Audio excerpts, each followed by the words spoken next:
안녕하세요. 40대 남성입니다. 인생에서 가장 위대한 일은 사랑을 하고 또 사랑을 받는 일이 아닐까요? 여러분의 애틋한 첫사랑을 지금 떠올려 보세요. 찬바람이 불면 저는 알 수 없는 열병에 마음이 저려옵니다. 아내의 길이 있는 계절이거든요. 문득 아내에게 편지를 보내고 싶어졌습니다. 그래서 아내에게 보내는 러브레터이자 아내가 저에게 남기고 간 기적에 관한 이야기를 생각나는 대로 적어보고자 합니다. 끝까지 들어주시면 감사하겠습니다. 저의 첫사랑이자 마지막 사랑, 그녀를 처음 만난 건 지금으로부터 35년 전 강원도 속초에 있는 보육원이었습니다.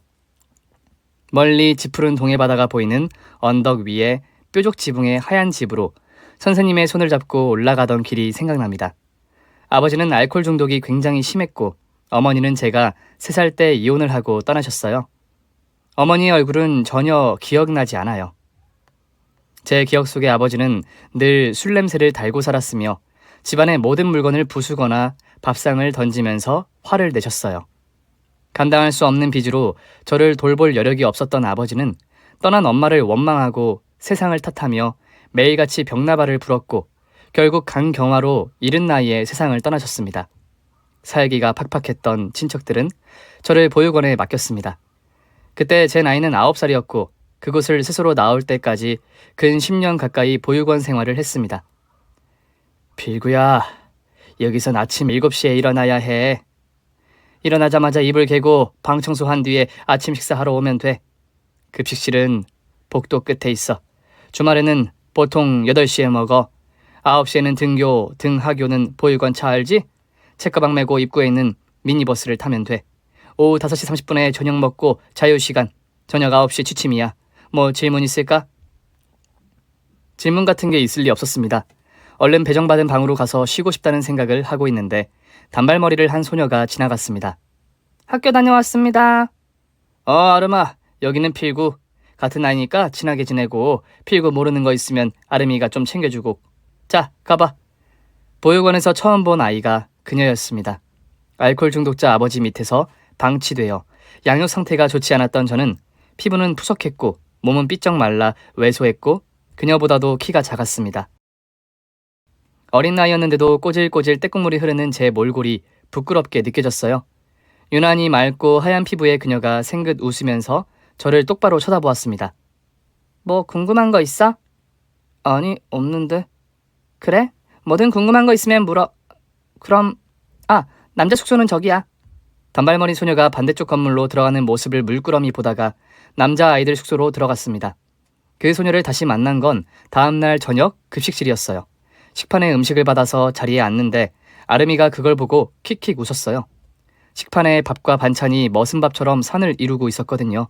저는 그 많은 걸 밥 한 톨 흘리지 않고 반찬 하나 남김없이 싹싹 긁어 먹었습니다. 식사를 마치고 태식구의 식판을 정리하는데 아름이가 제 팔을 가볍게 쿡쿡 눌렀어요. 제가 아름이를 보자 아름이가 턱으로 구석에 놓인 식탁을 가리켰습니다. 후원자들이 넣어준 빵과 음료수가 놓여져 있었어요. 이미 밥과 국을 실컷 먹어서 배가 빵빵한데도 빵과 음료수를 챙겨가서 또 먹었습니다. 먹는데 한이 맺힌 것처럼 식탐을 부렸습니다. 아름이는 제가 먹는 모습을 엄마 미소로 봐주었어요. 그렇게 보육원에 적응하고 한 달쯤 됐을 때 평소처럼 후원자가 보내준 간식을 집어드는데 매우 거칠고 불량한 목소리가 저를 불렀습니다. 야, 신빙! 동작 그만! 저요? 그래, 너요. 너 말고 누가 있을까? 손버릇 나쁜 새끼가. 무슨... 야, 눈 깔아 이 새끼야. 누구 맘대로 손을 대. 보육원에서 무조건 피해야 할 존재. 중학교에 다니는 상철이 형 패거리였어요. 상철이 형이 눈짓을 하자 험상궂게 생긴 형 둘이 제 양팔을 잡아 끌고 화장실로 데려갔어요. 생활지도원 선생님이 없는 틈을 이용해 새로 들어온 아이에게 관행처럼 신고식을 하려는 거였죠. 나는 어리다고 봐주는 그런 사람이 아니야. 빵은 후원자님이 준 거잖아요. 상철이 형이 비꼬듯이 제가 한 말을 그대로 흉내를 냈습니다. 후원자님이 준 거잖아 얘. 보기보다 혀가 길구나. 어디 맷집도 짱 좋은지 한번 볼까? 형들의 주먹 한 방에 바로 바닥에 쓰러졌고 발길질이 이어졌어요. 사람이 맞다가 죽을 수도 있다는 걸 그때 처음으로 깨달았습니다. 그때였어요. 누군가 외치는 다급한 목소리. 원장 선생님 오신다! 원장 선생님! 형들이 기겁을 하며 꽁무니를 빼고 도망을 갔어요. 저는 아픈 배를 부여잡고 비틀거리며 일어서는데 제 팔을 부축해주는 사람이 있었는데 아름이었어요. 괜찮아? 고마워. 코피다. 이리 와, 내가 닦아줄게. 저희 보육원만 그런지 몰라도 그땐 형들의 구타와 기합이 많았습니다. 선생님들의 호주머니나 지갑을 털어서 돈을 훔쳐오라는 명령을 따르지 않으면 곧바로 손찌검과 발길질을 당해야 했습니다. 저는 보육원에 들어간 지 한 달 만에 울음을 그치는 법을 배웠습니다. 아무리 맞아도 울면 됐으니까요. 제가 울면 선생님에게 매를 맞지 않으면 형들한테 보복을 당했기 때문에 눈물도 흘릴 수 없었습니다. 상철이 형은 군대놀이를 좋아해서 눈 오는 날 밖에서 팬티만 입고 구르는 기합을 주기도 했어요. 그때마다 아름이는 생활지도원 선생님을 부르러 다녔습니다. 아름이는 저를 구원해주러 오는 천사였어요. 공부도 잘했고 노래도 잘 불렀습니다. 춤도 잘 춰서 정말 못하는 게 없었어요. 보육원 합창단원으로 후원자들이 오시면 무대에 올라 공연을 했어요. 아름이는 합창단원 중에 제일 눈에 띄는 미모를 가졌는데 잘할수록 미모는 더 빛을 발했습니다. 그런데도 입양이 되지 않았습니다. 면담을 할 때마다 뾰루퉁한 얼굴로 대답도 하지 않는 모습을 양 부모가 좋아할 리가 없었습니다. 그건 아름이가 보육원을 떠나지 않으려는 계산된 행동이었어요. 저는 그게 안타까우면서도 기뻤습니다. 고등학생이 되면서 제 키는 아름이보다 머리 하나는 더 자랐고 제 마음은 아름이를 향한 사랑의 새순이 조심스레 싹트고 있었습니다. 아름이는 오누이처럼 친구처럼 저를 사랑했습니다. 아름이는 5살 때 미아로 발견되어 고아원으로 왔기 때문에 부모님에 대한 기억이 전혀 없었습니다. 그래서 가족에 대한 갈망과 그리움이 누구보다 더 컸습니다. 오늘 학부모 면담했거든? 교무실로 들어가는 아줌마 얼굴만 봐도 알겠더라. 누구 엄마인지 진짜 붕어빵이더라. 당연하지, 가족이니까. 맞아, 친구들은 다 부모님을 닮았어. 아름이가 꿈을 꾸는 눈길로 하늘을 쳐다보았습니다. 나는 누굴 닮았을까? 엄마? 아빠? 나를 닮은 사람이 이 세상 어딘가에 있을까? 아마 너를 걱정하면서 너를 찾고 계시지 않을까? 지금까지 아무도 찾아오지 않는데? 그거야 네가 여기 있는 줄 몰라서. 피구야, 나는 내가 어떻게 이 세상에 태어나서 어쩌다가 버려지게 된 건지, 부모님은 왜 나를 포기한 건지 늘 궁금했어. 그런데 요즘은 생각이 좀 바뀌었다? 그 답을 안다고 지금의 내 상황이 달라질 게 없다는 생각이 들었어. 그냥 부모님들이 나를 버렸다는 자책이나 죄책감 느끼지 말고 그 선택을 후회 안 하고 잘 살아가셨으면 좋겠어. 그저 행복하게 살아만 계셔도 나는 좋을 것 같아. 아름이는 주어진 환경을 의연하게 받아들이는 착하고 강한 아이였습니다. 그러실 거야. 그리고 이젠 네가 직접 가족을 만들면 되지 않을까? 내 인생에 기둥이 되고 울타리가 되어줄 그런 사람이 있을까? 아름이가 제 눈을 똑바로 쳐다보았습니다. 저는 바로 여기에 있지 않냐고 고개를 크게 끄덕였습니다. 물론이지. 너의 기사가 되어줄 사람이 너무 많아서 너는 대기표를 나눠주면서 살 거야. 줄을 서시오 하고 아름이가 까르르 웃었습니다. 아름이가 웃는 게 저는 좋았습니다. 그러던 어느 날 폭풍우가 치던 밤이었어요. 번개와 천둥이 무섭게 쳐서 잠을 이루지 못하고 있는데 남자방 창문을 두드리는 소리가 들렸어요. 조용히 일어나서 창밖을 내다봤는데 아름이가 청백해진 얼굴로 사시나무 떨듯 비를 맞고 서 있었어요. 다른 아이들이 깨지 않도록 발끝으로 걸어 나가서 아름이를 복도로 데리고 들어왔습니다. 왜? 무슨 일인데? 아름이는 울기만 했어요. 그때 번개가 번쩍하고 내리쳤고 아름이 입고 있던 교복에 솔기가 뜯어져 있는 게 보였어요. 제 피가 거꾸로 솟는 기분이 들었습니다.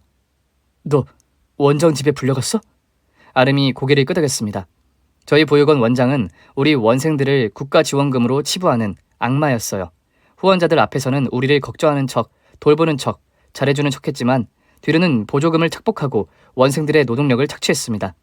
저희는 풀장까지 갖춘 원장의 사택을 청소하거나 원장 소유의 논밭에서 일을 했습니다. 농번기에는 매일 거머리에 물려가며 논에 피를 뽑았고 밭에 풀도 메었어요. 여자 원생들은 원장 집에서 빨래와 식사 준비를 했는데 원장의 개 양아치 아들이 일하는 여자 원생들을 건드린다는 소문이 공공연히 나돌았어요. 상철이 형이 깡패라면 원장 아들은 악마였어요. 내가 그 새끼 가만 안 둬. 아니야, 그런 거 아니야. 근데 왜 이렇게 떨고 있는데? 갑자기 덤벼들어서 후라이팬으로 당장 손에 잡히는 게 그거라서 너무 세게 휘둘렀어. 죽은 건 아니겠지? 저는 수건으로 아름이가 빗물을 닦아주고 담요로 따스하게 몸을 감싼 뒤 혼자서 원장 집으로 향했습니다. 현관문은 열려 있었고 식탁 옆에 원장 아들이 누워 있었어요. 코에 손가락을 갖다 대어보니 다행히 숨을 쉬고 있었습니다. 저도 모르게 늘어진 양아치의 배를 거세게 찼습니다. 야! 양아치 새끼가 아파하는 신음소리를 들으며 그 집을 나왔습니다. 그리고 결심했습니다. 이대로 있다가는 아름이는 어떤 보복을 당할지 모른다. 아름이가 수모와 능멸을 당하기 전에 탈출을 해야 한다. 지금 생각해도 무슨 용기로 그랬는지 모르겠습니다. 보육원으로 돌아와서 떨고 있는 아름이의 손을 잡고 일어섰습니다. 가자. 그 사람 살아있어? 숨은 붙어있더라. 아작을 내주려다 참았어. 안심해. 아름이가 안도의 한숨을 크게 쉬었습니다. 그리고는 아무 말 없이 저를 따라 나섰습니다. 짐이랄 것도 없이 책가방에 칫솔과 치약, 수건, 속옷과 옷까지 몇 개만 넣고 나왔습니다. 걷기도 하고 지나가는 트럭을 얻어타기도 하면서 보육원에서 최대한 멀리 도망을 쳤습니다. 길을 걸을 때도 트럭 뒤에 탑승했을 때도 저희는 한 번 잡은 손을 꼭 잡고 놓지 않았습니다. 만약 이 손을 놓지 않으면 이 세상과 연결된 단 하나의 끈이 사라지기라도 하는 듯 단단히 붙들고 있었습니다. 당장 돈이 없어서 중국집에 취직을 했어요. 사장님이 저희 사정을 알고는 당장 잠자리도 살펴봐 주시고 참 잘해주셨습니다. 한창 공부할 나이에 고생이 많네. 당장 잘 때는 있고? 아니요, 구해야죠. 적당한 데 나올 때까지 여기서 자게. 진짜요? 그래도 돼요? 그럼 되다 마다. 나도 안심되고 좋지 뭐. 두 사람이 가게를 봐주는데 도둑이 되겠어? 감사합니다, 사장님. 그나저나 자네들 주민등록증은 있나? 아니요. 에헤이, 어린 친구들 민증 있어야지. 통장도 만들고 적금도 넣고 운전면허증도 따야 할 게 아닌가? 자, 내일 나랑 같이 동사무소로 가서 민증부터 만들자고.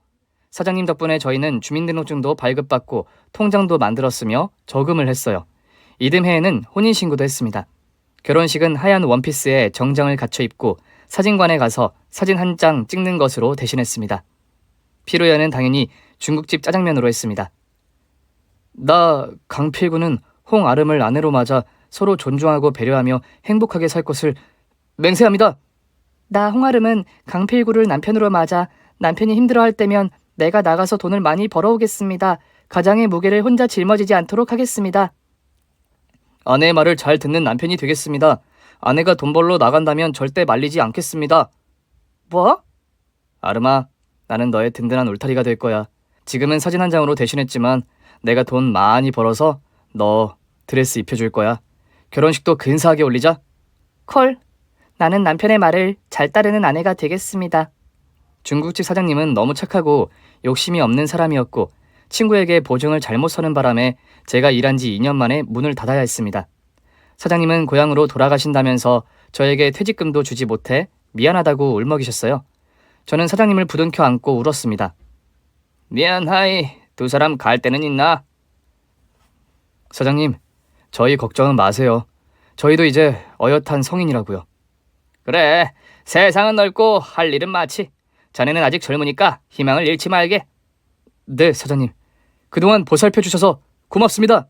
사장님 은혜는 평생 잊지 않겠습니다. 내 고향 마을 어딘지 알지? 힘든 일 있으면 언제든 와. 사장님, 부디 건강하십시오. 사장님은 아버지처럼 저를 챙겨주신 분이셨어요. 재산을 탕진하고 고향으로 돌아가는 처진 어깨가 계속 눈에 밟혔습니다. 사장님과 헤어진 저는 단칸방을 정리하고 아내와 함께 서울로 왔습니다. 제일 큰 도시답게 일자리도 많을 거라는 계산이었죠. 막노동을 뛰기도 하고 택배 상하차 일용직으로 일하면서 반지하 새빵 월세를 냈습니다. 벽지는 곰팡이로 얼룩지고 창밖으로 사람들이 오가는 다리가 보이는 시끄럽고 냄새나는 방이었지만 아름이가 있어 행복했습니다. 아무리 빠듯하고 가난해도 집에 돌아오면 내 안에 아름이가 있다는 사실에 힘이 났습니다. 얼마 안 있어 아름이는 한식 뷔페에서 설거지를 하고 저는 봉제 공장에 취직했어요. 그런데 공장이란 곳에 직원이 많다 보니 텃세와 왕따가 심했습니다. 제가 고아 출신이라는 경계와 경멸의 눈초리가 저를 못 견디게 했어요. 그래도 적응해보려고 최선을 다했습니다. 힘든 노동을 마치고 집으로 돌아올 때면 등허리에 흘렀던 땀으로 몸이 서늘했고 허기가 졌습니다. 아유, 우리 필구 복스럽게도 잘 먹네. 너처럼 맛있게 먹는 사람을 나는 본 적이 없다. 칭찬이냐 구박이냐? 이거 뭔데? 선물, 자기한테 주는 거. 선물 포장지를 벗기고 나온 것은 갓난애기용 더신이었습니다. 이거 뭐야? 이거 진짜야? 3개월이래. 앞으로 2달만 더 있으면 애기가 움직이는 것도 느껴진대. 꼬물꼬물. 어떡해? 홍아름, 이거 진짜지? 꿈 아니지? 이리 와봐. 내가 꼬집어 줄게. 깍! 행복한 비명을 질렀고 아름이는 까르르 웃었습니다. 우리들 행복의 반도 못 가진 하늘나라 천사들이 시샘을 했을까요? 아름이는 딸을 낳았지만 그 귀여운 생명체를 눈으로 보지도 품에 안아보지도 못했습니다. 출산까지 앞으로 일주일. 당신 배가 진짜 산만하다. 매일 부풀어 오르는데? 괜찮은 거 맞아? 힘들어. 두렵기도 하고. 내가 한 아이의 엄마가 될 수 있을까? 새 생명을 거둘 수 있을까? 당연하지. 우리는 이제 팀이야. 팀 아름. 앞으로 셋이 되는 기념으로 일도 더 열심히 해서 우리 가족에게 멋진 아빠가 될 테야. 사랑과 책임감 뿜뿜하는 훌륭한 아버지. 그게 바로 나야, 나. 응, 필구, 너는 꼭 그런 아빠가 될 거야. 아! 아내가 갑자기 비명을 질렀습니다. 갑자기 진통이 오는지 배가 쥐어짜듯이 아프다며 배를 감싸 안았습니다.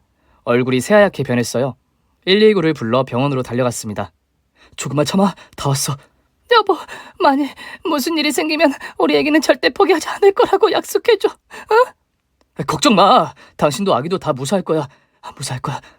진통으로 고통스러워하던 아내는 분만실로 들어간 지 5시간 만에 싸늘한 죽음으로 돌아왔습니다. 사인은 과다출혈. 예정일보다 일찍 딸이 세상에 나왔는데 피가 지혈되지 않았다고 합니다. 하늘이 무너지는 슬픔에 아무것도 할 수가 없었어요. 찾아오는 사람 하나 없는 텅 빈 빈소를 지키면서 저는 꺼이꺼이 울었습니다. 앞으로 아내를 볼 수 없다는 슬픔이, 이 세상에 홀로 남겨졌다는 외로움이 저를 목 놓아 울게 했어요. 하지만 마냥 넋놓고 앉아있을 수는 없었습니다. 우리 딸이 있었으니까요. 아름이가 자기의 목숨보다 더 사랑하고 지키려고 했던 생명이 아무것도 모른 채 병원 신생아실에서 건강하게 울고 있었습니다. 아름이는 유능한 살림꾼이었습니다. 아기에게 필요한 모든 것들이 완벽하게 준비되어 있었고 저는 아름이가 사놓은 젖병을 데우고 분유를 타고 아이에게 먹였습니다. 아름이가 준비한 옷을 입히고 이불로 감싸 안고 아이를 재웠습니다. 그리고 저는 심청이에게 젖을 먹이기 위해 동네에 젖동량을 다니는 신봉사가 되기로 했습니다. 얼굴에 철판을 깔고 마을 경로당으로 가서 어르신들에게 넙죽 큰절을 하고 제 사정을 말했습니다. 살려주십시오, 어르신들. 부모가 없어 아이를 맡길 곳이 없어요. 맡아만 주시면 많지는 않지만 용돈을 챙겨드릴게요. 경로당 어르신들이 제 사정을 딱하게 여기시고 순번을 돌아가면서 딸을 맡아주셨어요. 무료하고 적절했던 할머니들에겐 아이를 돌보는 일이 즐거운 놀이가 되었거든요. 저는 아이를 돌보기 위해 시간이 좀 더 자유로운 택배 일을 시작했습니다. 딸아이를 이 집 저 집에 맡긴 채 택배를 돌리고 퇴근과 동시에 애를 찾아와서 씻기고 먹이고 재웠습니다. 동네 모든 할머니가 딸아이에게 엄마이자 할머니이자 가족이었습니다. 아이는 마을 할머니들의 관심과 사랑을 듬뿍 받으며 무럭무럭 자랐습니다. 딸이 5살이 되던 해 어린이집에 보내면서 할머니들도 베이비시터 일에서 해방됐습니다. 할머니들은 여전히 저희 딸 소식이 궁금해서 저희 집을 찾아오시고는 했어요. 아름아, 춘천댁 할머니 오셨네. 우리 아름이 좋아하는 만두 사오셨네. 아름이는 누군가? 우리 아라 말하는 건가? 아, 맞아요, 아라. 저도 모르게 딸아이를 집사람 이름으로 불러요. 젊은 사람이 벌써 그러면 어쩌누? 이름이 헷갈리면 우리 아라 섭하지, 그치? 아라가 춘천댁 할머니 품에 안기면서 어리광을 피웠습니다. 응, 내 이름 아름이 아니고 아라야. 아빠도 알고 있어, 아라야. 그냥 너가 아나 모르나 시험해본 거야. 엄마는 홍아름, 아빠는 김필구, 나는 김아라. 아라는 한창 엄마를 궁금해했어요. 아라 손을 잡고 마트에 가면 흰 원피스에 긴 단발 웨이브에 머리띠를 한 여자만 보면 엄마 하고 부르면서 달려갔습니다. 결혼 사진 속에 있는 엄마라고 착각을 했어요. 엄마라고 부르며 달려드는 여자아이를 보고 당황해하는 여성에게 깍듯하게 사과를 드리고 아라를 데리고 나오면 아라는 엄마한테 가겠다고 떼를 쓰면서 울었습니다. 임마, 너만 그런 게 아니거든. 나도 우리 아름이 보고 싶거든. 너무 보고 싶어서 나도 울고 싶거든. 울다 지쳐서 잠이 든 아이를 보면서 차라리 보육원에서 아름이를 데리고 나오지 않았더라면 어땠을까 하는 상상도 수없이 했습니다. 뷔페에서 설거지하느라 퉁퉁 부은 아름이 손이 잊히지 않았어요. 평생 고생만 시켰던 아름이를 다시 살려낼 수만 있다면 얼마나 좋을까. 헛된 망상을 잊기 위해서 더 열심히 일했습니다. 그럼에도 하늘은 제 편이 아닌 것 같았어요. 배달을 하던 중에 교통사고를 당했거든요. 빗길 사정충돌 사고였는데 그 사고로 허벅지와 발목을 크게 다쳤고 저는 다리를 절게 됐습니다. 재활치료로 운전과 택배 일을 계속할 수는 있었지만 비 오는 날이면 발목이 쑤시고 아파서 진통제가 없으면 잠도 자지 못했어요. 그러던 어느 날 저는 배달 사고가 적은 택배 우수사원이 되어 성북동 일대에 택배를 맡게 됐는데 그곳은 일명 회장님 마을이었습니다. 정말 회장님이 아니면 살 수 없을 것 같은 궁궐 같은 집들을 보고 입이 벌어지더군요. 우와, 대박! 주소지를 보고 으리으리한 건물의 거대한 정문에 배달 물건을 놓았습니다. 거짓말 안 보태고 정말 남대문만한 대문이었습니다. 담은 남한산성처럼 높고 높았습니다. 물품을 배달하고 다음 집으로 향했습니다. 분명 5분 정도 돌았는데 문이 보였습니다. 그런데 주소지를 확인하니 아까 그 집이었습니다. 아까는 정문이고 여기는 후문이었어요. 와, 5분을 돌았는데 대체 이 집은 뭐지? 이런데 누가 사는 거야? 너무 신기했습니다. 걸어다니는 사람이 아무도 없어서 동네가 휑했습니다. 그런데 오르막길을 조금 더 오르는데 한 노인이 쓰러져 있었습니다. 저는 잽싸게 트럭을 세우고 내렸습니다. 할머니에게 달려가서 상태를 살펴보았어요.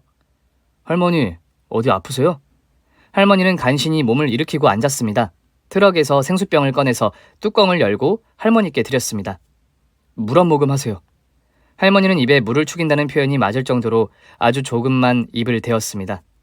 고마워요. 할머니 119 불러드릴게요. 잠시만요. 휴대폰을 꺼내드는데 할머니가 손을 저으셨습니다. 괜찮아. 나 좀 잡아 일으켜 주겠소? 벽에 기대어 앉아있던 할머니를 부축해서 일으켜 세웠습니다. 집이 가까워 좀 데려다 줘요. 병원은 안 가셔도 되겠어요? 응, 병원 가 놀린 거 한 대 맞고 오는 거지. 자꾸 가면 꾀병 환자라고 놀려. 할머니 댁이 어딘데요? 할머니가 손으로 가리킨 곳은 방금 제가 택배를 배달한 으리으리한 남대문과 남한산성이 있는 그 집이었습니다. 10월의 선선한 날씨에 일하는 사람에겐 딱 좋지만 움직이지 않는 사람에겐 추운 법입니다. 할머니의 건강이 염려됐습니다. 저는 할머니를 등에 업고 절뚝절뚝 걸어서 댁에까지 모셔다 드렸습니다. 비록 속도는 느려도 균형을 놓치지 않았습니다. 왜소한 몸집에 뼈만 남아 제가 배달하는 생수 상자보다 더 가벼웠습니다. 저도 모르게 할머니, 식사는 잘 챙겨 드십시오. 새털처럼 가벼워서 날아갈 것 같습니다. 할머니는 아무 말 없이 계셨는데 어깨가 들썩이고 훌쩍이는 소리가 들렸습니다. 아마도 울고 계신 것 같았어요. 무슨 사정이 계실까 궁금했습니다. 남대문만큼 웅장한 대문을 지니고 계단을 오르자 푸른 잔디 위에 성처럼 생긴 2층 양옥집이 그 위용을 드러냈습니다. 할머니 댁에는 아주머니 한 분만 계셨는데 가족은 아니고 일을 봐주시는 가사도우미 같았습니다. 회장님, 하만때 괜찮아요, 괜찮아. 내 약하고 이분 드실 시원한 냉차 한 잔 부탁해요. 저는 머쓱하게 서서 인사를 드리고 나오려고 했는데 할머니가 자기 옆자리로 오라고 손짓을 하셨어요. 전 뭔가 홀린 듯이 할머니 옆으로 가서 앉았습니다. 할머니가 약을 꿀꺽 넘기신 뒤 저를 뚫어져라 보셨어요. 고맙네, 젊은이. 아닙니다. 누구라도 그랬을 거예요. 누구라도 그냥 지나갔을 거네. 그리고 119가 달려오지. 평소에도 자주 그러세요? 혼자 걷다가 쓰러지면 위험할 텐데. 요즘 통 잠을 못 자고 먹지를 못해서 그렇다네. 왜? 할머니의 눈이 순식간에 벌개지면서 촉촉해졌습니다. 그러게 말이네. 자식을 먼저 앞세운 부모의 심정을 겪어보지 않은 사람은 모르겠지. 할머니가 손등으로 눈물을 닦았습니다. 한 달 됐네. 우리 아들, 며느리, 손주 땅에 묻은 지. 교통사고였다네. 뉴스에도 나왔는데 미국의 장모님 병문안 갔다가 신호대기 중에 그만. 상심이 크시겠습니다. 아직도 믿기지가 않아. 실감이 안 나. 압니다. 저도 그 마음. 할머니가 의아한 얼굴로 저를 보았습니다. 저는 상처를 했습니다.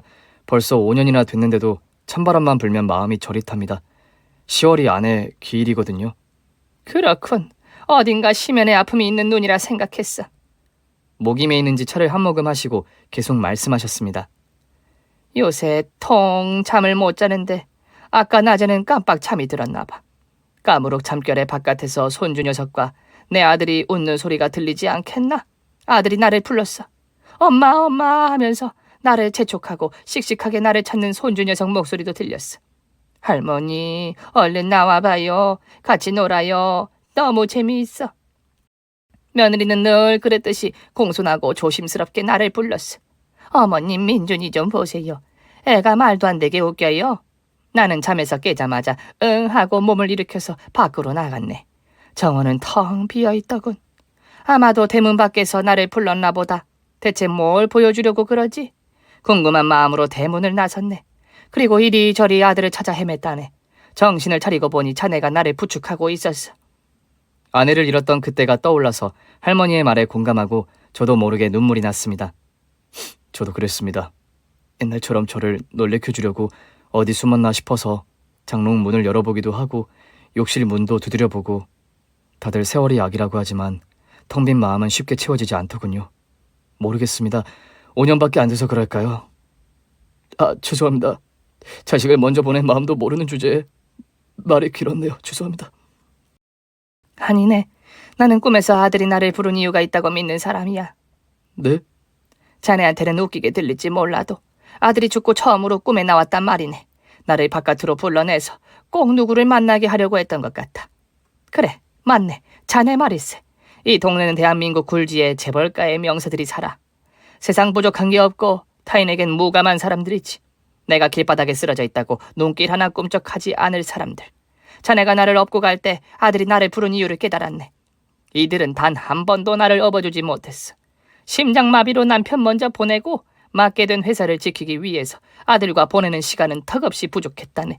모처럼 내가 집에 있는 날이면 아들이 곰살맞게 내 옆을 떠나지 않았는데 나는 질색을 했지. 아들이 어버이날 기념으로 나를 업어주겠다고 했을 때 까불지 마라 마음에도 없는 말을 내뱉었고 그 뒤로 단 한 번도 아들은 내 손을 잡거나 안거나 하지 않았어. 아들을 보낸 뒤에 제일 먼저 떠올랐던 일이 그거야. 우리 아들을 더 이상 안아볼 수 없구나. 만져볼 수 없구나. 이럴 줄 알았으면 그때 가만히나 있을걸.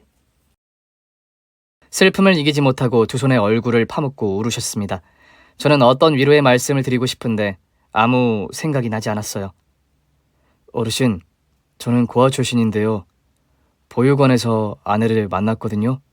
근데 아내가 그랬어요. 부모가 나를 버렸다는 자책이나 죄책감으로 살아간다면 그게 더 슬프다고요. 그냥 그 선택을 후회하지 않고 살았으면 좋겠다고, 그저 살아있기만 해도 감사하다고요. 고아인 저희도 이렇게 생각하거든요. 아마 아드님은 어르신의 사랑을 무지 받고 자라셨겠지요? 어르신이 말은 퉁명스럽게 해도 마음은 그렇지 않았다는 걸 알고 있었을 거예요. 부모님들은 자식들이 늘 애같아 보여도 눈 깜짝할 새 부모님 심정을 헤아릴 줄 아는 어른으로 자라니까요. 그렇다면 좋으련만. 분명 그럴 겁니다. 저는 택배 시간이 걱정되어 이제 슬슬 인사를 드리고 일어서야겠다고 생각했어요. 그럼. 자네 택배 일하면 얼마나 버나? 네, 그럭저럭 먹고 살만은 합니다. 내가 지금 월급의 2배를 좀 세. 대신 우리 집에서 일하는 건 어떤가? 내가 필요하면 운전도 해주고 정원을 가꾸는 조건으로. 말씀은 고맙습니다. 그런데 제가 종일 매여있는 일은 좀 힘들어요. 왜 그런가? 딸이 하나 있습니다. 이제 7살인데 일을 마치면 딸을 데리러 가야 하거든요. 그럼 이렇게 함세. 딸과 함께 우리 집으로 들어오는 조건으로 지금 월급의 3배를 주겠네. 할머니 저를 어떻게 믿으시고. 회사를 거느리는 사람이 내 나이쯤 되면 관상가나 다름없네. 척 보면 안다 이 말일세. 싫은가? 그럼 월급을 더 올려야 하나? 아닙니다. 그런 게 아닙니다. 제 인생에 이런 호의가 처음이라서 어쩔 줄을 몰라서 그런 겁니다. 나이 든 사람의 호의는 예하고 받을 줄도 알아야 하네. 그럼 염치불구하고 하고 수락하겠습니다. 제가 무슨 말을 하는지도 모른 채 아무 말이나 짓거렸습니다. 그렇게 저는 택배원을 그만두고 제 딸 아라와 회장님 댁에 들어가서 살게 되었어요. 회장님 댁의 정원을 돌보고 일주일 내 2번 운전을 하는 일은 택배 일에 비하면 시군죽 먹기였어요. 이렇게 일하고 월급을 받아도 되나 싶어서 집안 구석구석 손볼 데가 없는지 살폈습니다. 아쉽게도 제가 손볼 만한 일은 없었습니다. 아라 유치원도 저택 가까운 곳으로 옮겼습니다. 아라는 할머니들 손에 자라서 회장님을 어렵지 않게 대했고 천진난만한 아라의 웃음소리가 매일같이 울려 퍼졌습니다. 아라가 있으니 무덤 같던 우리 집이 비로소 사람 사는 집 같네. 아라는 제 엄마를 닮아서 재능이 많았습니다. 그림도 잘 그리고 노래도 잘 불렀어요. 춤도 곧 잘 춰서 회장 할머니를 기쁘게 했습니다. 아라는 나중에 연예인이 되어야겠다. 춤추고 노래하는 걸 나만 봐서는 안 되겠어.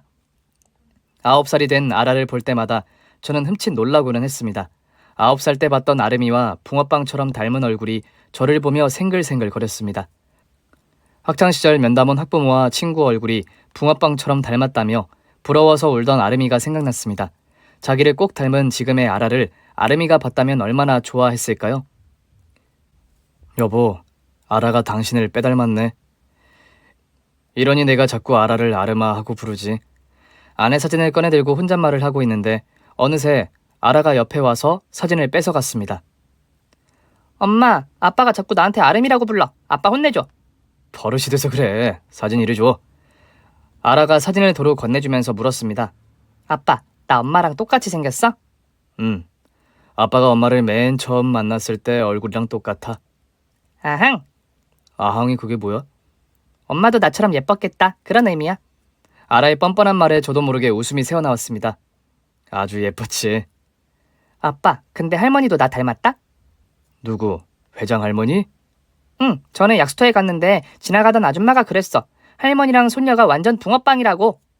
그래? 그런가? 아빠는 모르겠는데. 하만댁 이모도 그랬어. 알고 보면 내가 할머니 핏줄일 거라고. 뭐? 그래서 우리가 여기 산다던데. 아니야? 사람이 환경의 동물인 걸까요? 아닌 게 아니라 아름이는 성장할수록 묘하게 회장님 얼굴을 닮아갔습니다. 같이 식사를 하고 같이 산책을 하며 함께 보내는 시간이 많아서 그런 게 아닐까요? 하마댁 아주머니까지 저희를 먼 친척으로 여겼다는데 실수가 터져나왔습니다. 대체 얼마나 닮았다고 그런 말을 하시지? 아니야, 그런 거. 부부도 오래 같이 살면 닮는다는데 매일 똑같은 걸 먹고 같이 웃고 그러니까 닮아가는 게 아닐까 싶네. 아, 그런 거야? 난 또 회장 할머니가 진짜 내 할머니인가 했네. 드라마 주인공처럼 출생의 비밀이 있는 줄 알고 괜히 기대했네. 에이, 좋다 말았다. 알아야, 아침 드라마 그만 보라고 했지. 왜? 김치 싸다고도 날리고 오렌지 주스도 토하고 얼마나 재미있는데. 아무튼 아라의 말을 흘려듣고 까마득하게 잊고 있었습니다. 그리고 얼마 뒤 정원에서 가지치기를 하고 있을 때였어요. 회장님 댁의 정원은 거대하고 웅장했으며 한 폭의 산수와 같아서 그곳에서 작업을 하고 있으면 기분이 좋았습니다. 마치 제가 산수화에 들어가 있는 전우치 같달까요? 정원 곳곳에는 투박하고 자연스러운 성물들이 진열되어 전시관을 방불케 했어요. 소나무와 목련나무, 모가나무가 철마다 정원에 계절을 입히면서 운치를 더했습니다. 단풍나무에 가지를 치다가 잠시 학교에서 돌아온 아라의 인사를 받던 중에 무심코 전지가위를 떨어뜨리고 말았어요. 아름아, 밑에 가위 좀 집어줘. 아빠 또 그런다. 아름이 아니고 아라라고. 진짜 나 개명할까? 아, 미안. 왜 자꾸 헷갈리냐? 아빠가 맨날 엄마만 생각하니까 그렇겠지. 으이구, 자요. 그때였습니다. 정원에 나와서 햇볕을 쬐고 계시던 회장님이 벌떡 일어서서 제가 있는 곳으로 걸어오셨습니다. 너무 빠른 걸음이라 행여나 쓰러지지는 않을까 걱정이 될 정도였어요. 자네 방금 뭐라고 했나? 아름이라고 그랬나? 네, 회장님. 아직도 아내 이름이 불쑥불쑥 튀어나와서요. 아라가 이렇게 질색팔색을 합니다. 저는 머리를 긁적이면서 웃었습니다. 하지만 회장님의 표정은 무서울 정도로 심각했습니다. 이름이 뭐라고? 아름이요. 홍아름.